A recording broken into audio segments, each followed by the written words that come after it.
Hello and welcome to Speaking Out on Financial Abuse. Stories of survival and hope after financial abuse in a marriage or romantic partnership. I'm your host, Lori G., and today I'm happy to welcome trauma-informed coach McAtee Young. Kathy is going to talk to us about trauma-informed counseling and how it can bring more help and more support to survivors of domestic abuse. Kathy, welcome to the program. Thank you so much for having me. So, where in the world are you and where are you originally from? So I'm in Oklahoma City, Oklahoma now, and I have been here since I was 4. So this is home. I was actually born in North Carolina, but I don't have any memories out there. I'd love to go back and see it, but I've been here since I was 4. Actually went to the University of Oklahoma for my undergrad, which is in Norman. So didn't go far for that as well. And then am now back still in Oklahoma City. What's the weather like right now in July in Oklahoma City? Extremely hot. And then what kills us is the heat index. So that'll put it up another 3 to 5 degrees, which makes it less enjoyable. I don't mind the heat particularly, but there is a point where it's like, this isn't necessarily fun anymore. Well, what was money like growing up in your own household? What was your childhood like? That's an interesting question because growing up, my parents did a really good job of providing for us and not making us feel financially insecure. But as I got older, what I learned was they had gotten into a lot of credit card debt when I was very young. Actually, when they moved here to Oklahoma, that's when they started charging a lot of things and spending more than they had. So they made a really intentional journey to get out of debt. And that was significant, I'm sure, in how they raised us. It taught me to be financially frugal, which didn't bother me. Like I say, there was not this point of them saying, well, you can't do that. I played all sports and there was never a point of them telling me I wouldn't be able to play on such and such team. Or I can look back now and I remember our vacations were a really big deal because my dad, both parents, saved really intentionally for that. And so it was very budgeted out how we spent it, but that didn't feel like scarcity. It was just the way you did it. So I was fine with that. And they really dug in also on biblical understanding of how to handle your finances, which was interesting. So I grew up with a very strong sense of giving as well, which I'm incredibly grateful for. So saving, giving, being financially responsible were core values and kind of part of who I am. So that, interestingly, played a role in the confusion that I had around the financial abuse because I just couldn't get what was going on between my husband and me regarding finances because it's like, I am financially responsible. I'm making wise choices. I'm not hiding things. I couldn't understand the lack of what I perceived as a lack of trust. And then I realized, really through looking at the power and control wheel, that the issue was not finances. It was power and control. Because I couldn't make sense. It's like, I'm one of the most responsible people financially. How is this an issue constantly? And it's like, oh, that's not the issue. Control's the issue. Oh, that was really meaningful on my journey. And how many years of your marital relationship did it take before you realized that you were under financial abuse or any kind of abuse, which obviously led you to get out eventually? About 15. Years, not months, right? Yes, years. And that sounds crazy, except one of the big pieces of it was there's so much blame shifting. So you're constantly being told it's all your fault. So A, you keep working on yourself to try and improve things, change things, mitigate the consequences. And B, why on earth would you go tell someone else this is happening in your marriage when it's all your fault? It tends to lead to a lot of shame, which also leads to a lot of silence. So it was actually someone else who said to me, this is abuse. And my mind was blown. Is blame shifting what we would now call gaslighting? Would you think of those as maybe the same thing? They're not the same thing, but they run in the same vein for sure. The gaslighting is the part of making you doubt your reality and doubt yourself and your thinking. The blame shifting, it can be very subtle. And then sometimes it's overt, where it really only takes one time of someone telling you, well, this is your fault you say, please don't talk to me that way. Well, it's your fault. Or, well, I'm calling you that because that's who you are. Well, if you wouldn't. Yes, exactly. And so just one or two times of that. And then everything else is very subtle. And not always. Sometimes it stays overt. But there's that subtle implication constantly of that you did something to cause this. So you're always wondering and you're always on guard. And that's always a really easy throwback for them. There's a total lack of accountability. And that's really hard to be in relationship with. Is this what made you passionate about launching a business that's aimed at supporting specifically trauma survivors in a private coaching format? How did you make that leap from what was obviously a marriage that was one of abuse to now full-time supporting trauma survivors? My story significantly impacted my decision to do that. It's also really just who I am and how I'm wired. It was really interesting to me as I look back on my life that I've always been able to hold space for people who are really hurting and in really devastating circumstances. And honestly, that's always confused me because I'm very empathic. So in my mind, which is inaccurate, I'll just say, but in my thinking, it's like, well, then that should make me like run from those things because they'll hurt me too badly. And it's been very much the opposite because the empathy and really the compassion, which I would consider empathy in action, draws me to those situations. I do tend to be the person who steps in to a situation like that. If I see someone hurting, whether I know them or not, but certainly if I know them, I am the one who's willing to go to the hospital or to sit with them during those devastating conversations. And that's how I'm wired. Then it became very personal when I realized that I'm very much a trauma survivor and that I was experiencing my own abuse. And when I paid so highly, so deeply to find safety, I became very determined that I was going to experience every drop of healing and safety and freedom that I had fought so hard for. So I want that for other people because it's possible. I've experienced it. I am experiencing it. And I've seen people get out of abusive relationships or any other kind of trauma for that matter, and it stays stuck in your body. Research has shown that. And so I watch it affecting them and limiting them and being a barrier in their life for the rest of their life. And there's so much more out there. So what did you do professionally to get there?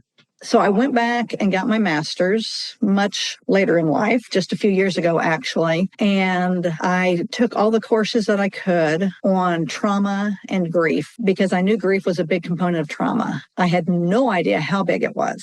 Oh my goodness, ongoing grief. I think that's one of the biggies that can really trip people up moving forward. But I took everything I could on trauma and grief. And then I went on and I did all the certification to become a board certified mental health coach. And then I took all the specialty certification to be a trauma-informed coach and then took additional training in abuse. What was interesting was professionally, what I was doing before that, there were years that I worked just side jobs to help pay for my kids' AAU sports. I have 6 kids and they all played sports. And so I would do different things to try and make money because I needed access to money that I had some measure of control over. Sure. But then when I went back more in the workforce as I got older, the jobs that I was drawn to were jobs I didn't even know existed until I found them. And one of them is I'm a GED instructor. I have done that for 7 years, love it, and I'm very passionate about it. GED students, there's trauma involved. Another job that I have, I did not come out of my marriage set for life. And so to be able to support my passion, I have to find other ways to do it. And then I've thankfully been able to do it through mostly jobs that I am very passionate about. I teach relationship skills and parenting skills to single mothers of newborns. They did not intend to be a single mother with their newborn. So again, trauma. So it's just my life and my heart have circled around those. I will throw in one life hack. I also have a job at a fitness center because I get a free membership. So there you go. That's fantastic. You get resourceful. It's like, this is something that's really important to me. How do I pull that off? get a job there, get a part-time job there. Wow, Kathy, you're like superwoman. And that's just really living life. Well, I want to really dive right into what you've created, because you've created a private coaching service, but it has a lot of other aspects to it that are unique. One is that you are a trauma-informed coach. Now, trauma-informed, I hear that a lot in a lot of different articles. It's a kind of a buzz term these days. What does trauma-informed mean? And what is the difference between a trauma-informed counselor and a non-trauma-informed counselor? Great question. Trauma-informed, it can mean a lot of different broad things to different people. What it especially means to me in my life and in my coaching practice is, first of all, I'm recognizing that trauma may be a factor in what's being seen. You may come to a coach or a counselor, a therapist, a spiritual director because something is uncomfortable or there's some level of distress or disturbance. And that can sometimes just that, which is a symptom. So the starting point for me is looking a little deeper and seeing, is there something, some traumatic event occurring now, ongoing, or is there something from their past that may be playing into what they're experiencing? In my own life, I saw a counselor for several years who was treating my depression. And really, my depression was a symptom of the fact that I was being abused. So that was trauma miss.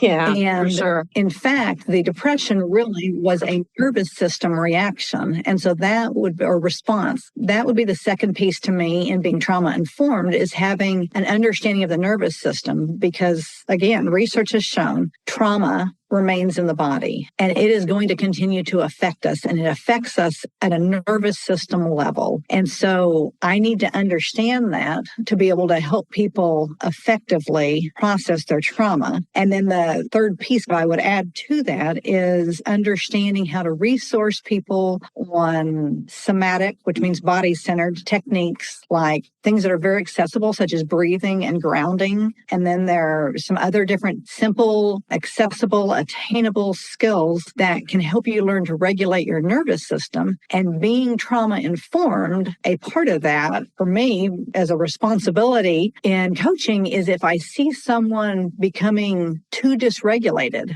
being able to call them back and let's slow this down right now. So pace is a really significant part in trauma recovery. You don't want to re-traumatize someone. And I think people have a fear sometimes about that as well, with some traumatic event in their past or something that's going on right now, that, oh my word, I'm going to have to go relive it all. That's not actually trauma informed. And that's not what we're headed for. And it literally is re-traumatized.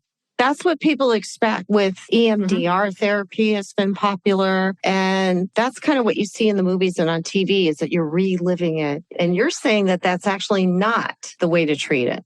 Correct. Ideally, yes.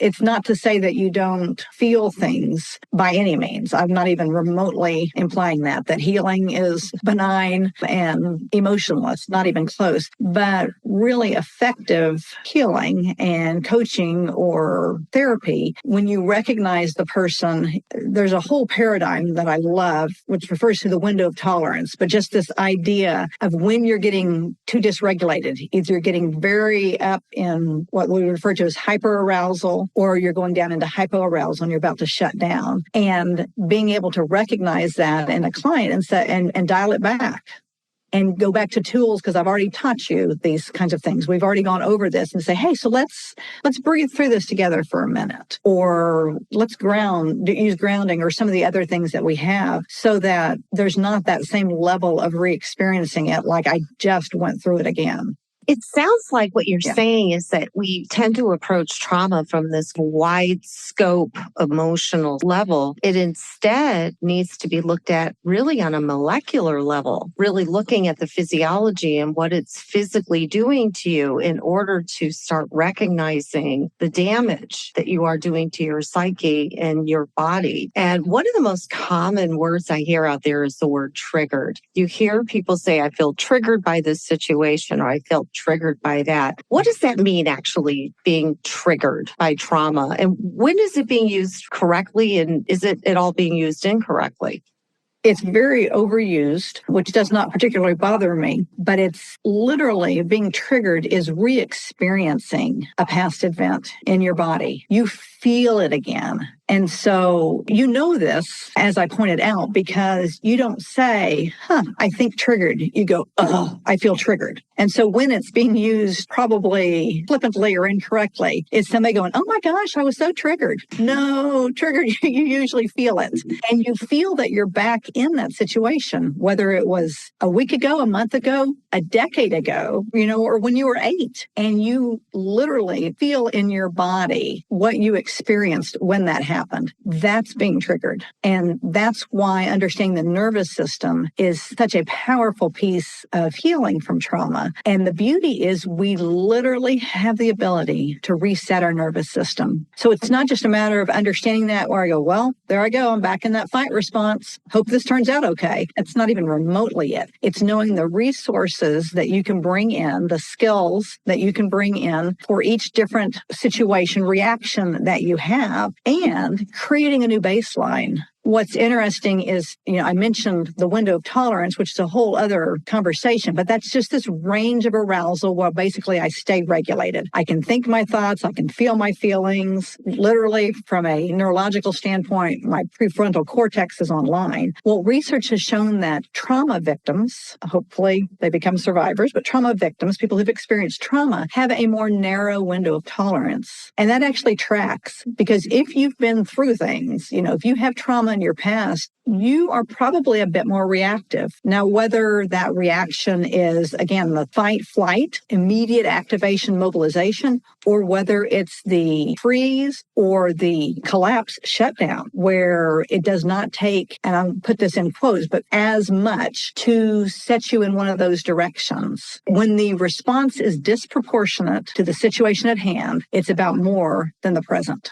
Absolutely. And coaching brings that element of literacy, it sounds like, to a need to recover. We all want to recover from abuse, but a lot of us choose counseling or choose a direction to go and find that there's just pieces missing. We feel like we're getting better in one area, but another area doesn't seem to be getting better. Is that what makes coaching different from conventional therapy, that it tends to be more customized?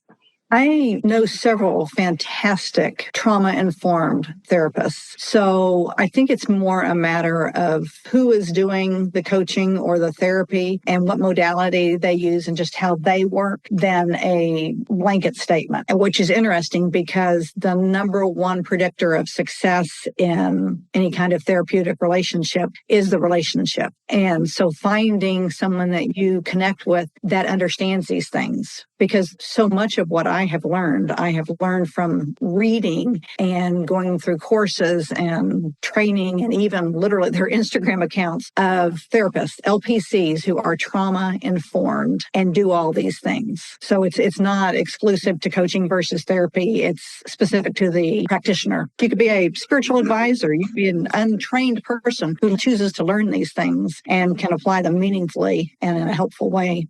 So your passion is to really bring literacy to those in positions, whether it's coaching, therapy, in the faith community, about domestic abuse. And I know you're very committed and involved with your faith and have been developing some classes to bring more literacy to the faith-based community regarding domestic abuse. What is it that you've created, and how do you hope to bring more awareness to faith-based communities regarding domestic abuse?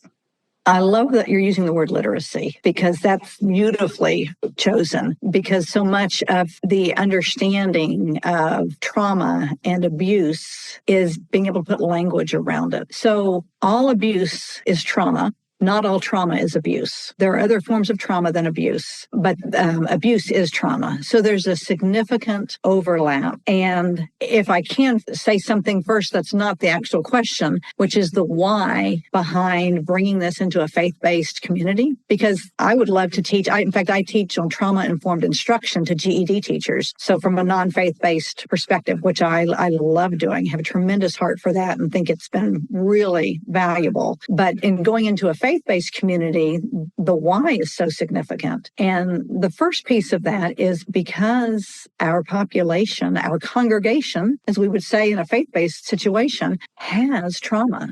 and is and has experienced abuse. Sadly, the numbers are not much different between faith-based versus non-faith-based people experiencing abuse.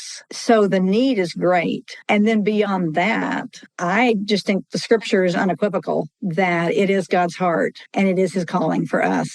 That's the context for when Jesus tells the parable of the Good Samaritan. And the man in that story is, by anyone's account, traumatized. He has been robbed, beaten, and left for dead. So we don't have to parse our words over, well, was this trauma or not? This is trauma. And again, this is the seminal example that Jesus gives of loving your neighbor, is a traumatized person. And you watch the two religious leaders in the story walk to the other side of the road. And then the Samaritan, which there's so much context within that as well, and why he, quote unquote, shouldn't have been reaching out. That was really significant to the hearers of that day. But he goes to the man. He identifies his needs. He meets his needs. He takes him when it exceeds what his ability is. He takes him to someone else. He pays for it. He follows up. This is the example of loving our neighbor that God has given to us, is that kind of compassion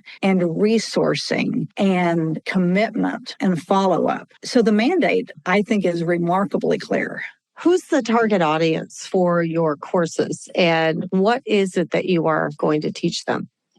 Again, I've done this in situations like GED instructors do it at state literacy conferences. It'd be fantastic in any civic group or business organization, anywhere. Now, specific to a faith-based community, there would be two different ways to do it, really. One is with the leadership, so that the leadership, which is staff members, but it's also Bible study leaders, small group leaders, whatever deacons, elders, whatever your leadership is within your faith community, helping them understand more of what trauma looks like, how it affects a person, and how they can respond in a trauma-informed, biblical way to help people walk through trauma, deal with trauma, process trauma, which may also involve, just like it did in the Good Samaritan, finding them additional resources. And I'll be bold enough to say paying for them. And then following up. It wasn't just like, well, we found you a guy who works out. He's like, I'm going to come back. I'm going to check on him. I'll pay more when it comes back. He fully resourced the traumatized man. So helping leaders understand that can be really significant, especially when you have someone in your group or your congregation who you might find a little challenging, or you feel like you can't seem to get through to. You can't make that connection, the possibility that there's trauma involved. But then also to speak to the congregation at large, men and women. But let's just go with specifically, like if you have a women's ministry. What I have, and it's similar, the language would be a little different talking to leaders. Although let me say this, the leaders have experienced trauma too, which when I teach GED instructors, the latest thing that I presented at a national conference recently, I titled Teaching Through Triggers and Traumas, Theirs and Yours. So there's no sense at all of othering. But, well, there's some people that have this and some that don't. Not regarding trauma, it's pretty ubiquitous. There'd be a very small minority that would not maybe have something in their experience. So it's more of a language thing depending on which group I'm with, although I definitely lean towards still presenting that I recognize what I may be describing, maybe your experience even as a leader. But in talking to just a general group of women, presenting in a very gentle, trauma-informed way, an understanding of what trauma is. So not trying to bring things up where people are just overwhelmed. I do explain always the window of tolerance. So you have a little understanding of, okay, this is what's going on. I give a little neuroscience about what's happening in the brain and talk about triggers, and then begin to look at what are some of the nervous system reactions to trauma or abuse, which the most common ones: fight, flight, freeze, fawn. And then I add, which are equally a part of it, just don't start with an F, dissociate and collapse, shut down. And helping people begin to understand you have a default that you tend to go to. And what was interesting for me, the fawn response was very big, which is the please and appease, trying to mitigate the threat. And that was basically what I'd been told, which is not good counsel. Again, we're not prioritizing safety. Instead, we're just saying, we'll try and make it happen less, like as though I had any control over it. So it's a little bit absurd. But my big nervous system response was collapse, shut down. which was what was misdiagnosed as depression. And what's so fascinating about that to me is that I have 6 kids. I homeschooled all of them some of the time, 3 of them all of the time. I was working little side jobs to pay for AAU sports and things. I was at everything my kids participated in. I coached a few different years. I coached basketball. So externally, people would be surprised to hear me say that. But internally, I was dead inside. And it was not until I found safety that I realized, and when I learned all this, it was like, oh my goodness, I am collapsed, shut down. I seriously would not have thought that. And what I realized is that even when I was in safety, after I had gotten out of my marriage, if I got really overwhelmed, I do have several jobs, so there's certainly things, easy experiences of getting overwhelmed, I would feel myself just sinking. And it was like, wait, this is the collapse, shut down response. And I'm like, yeah, I am not going down this way. This is not going to be the rest of my life. And so that was why I really dug into resetting my nervous system so that my default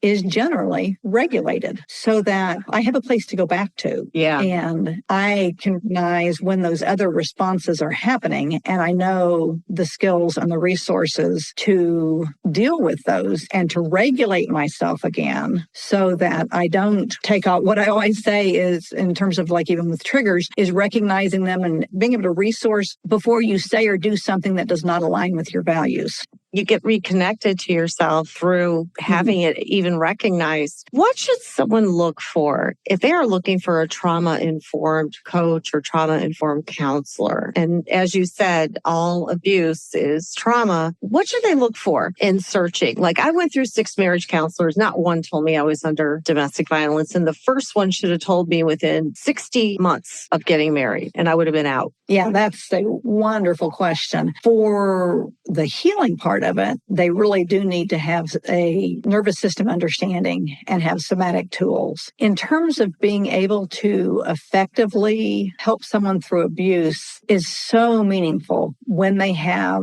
a deep understanding of abuse and so many of the different components of it and can recognize quote unquote symptoms of, like, for example, a lot of times abuse survivors will apologize really easily. Oh my gosh, I'm so sorry. Oh, I'm sorry. Did I was I in your way? I'm sorry. We're just constantly feeling that. And some of that is the blame shifting that's going on and beginning to recognize, oh wait, that's a symptom of abuse. Trouble making decisions. That can be really significant because we weren't allowed, we lost our voice and choice. And so making decisions, even small ones, can be really significant. I remember sharing that in a focus group I was in with other abuse victims and sharing my own personal story in that situation. And a woman began crying and she said, I went to the store the other day to buy a picture frame because she's now in a safe situation. She said, I went to buy a picture frame. And she's crying as she tells us this. She said, I left the store without anything. She said, I didn't know what I like.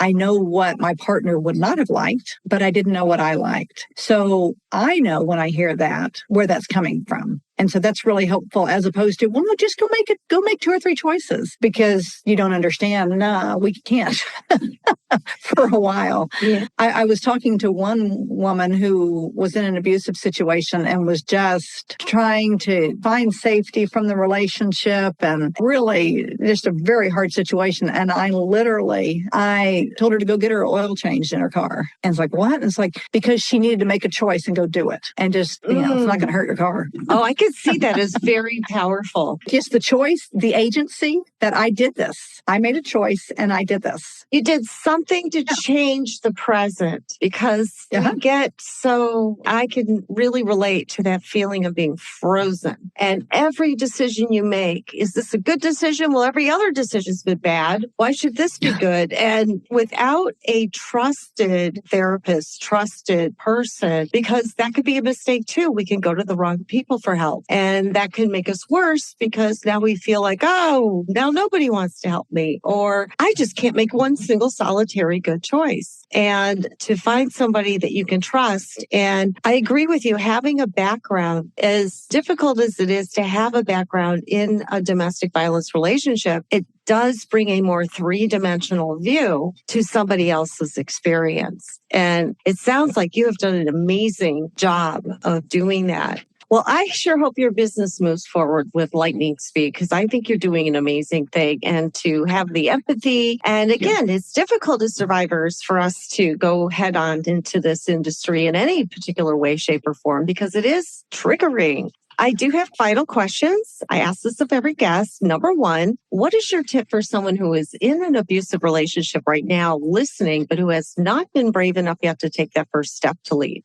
The first thing I would say is begin to educate yourself more on what abuse is, what are some of the components of it, so that you can give language to what you're experiencing, because language can bring a lot of clarity. For me, as I mentioned earlier, the power and control wheel was really powerful in my story. It's interesting, we're talking about therapists who do or do not deal effectively with abuse. The DSM, which is the Diagnostic and Statistical Manual of Mental Illnesses. So it's what psychiatrists and psychologists, therapists use for insurance coding. It lists psychological abuse, and it has 10 different tactics of abuse that are listed. And so you can begin to gently look at that. When I taught that with abuse victims, we do breathing stuff. And these are people who found safety. We go through breathing techniques and things before I pull it out. And then we go through it a couple at a time. And when I've looked at the last one, I take the slide off immediately. It's not something you need to dwell on. Like the power and control wheel has 8 different sectors, to maybe look at 2 or 3 of them and just say, okay, are any of these tactics being used in my relationship? Because that can clarify things and just give you a little more confidence about your experiencing. Because as you mentioned earlier, the gaslighting is so significant.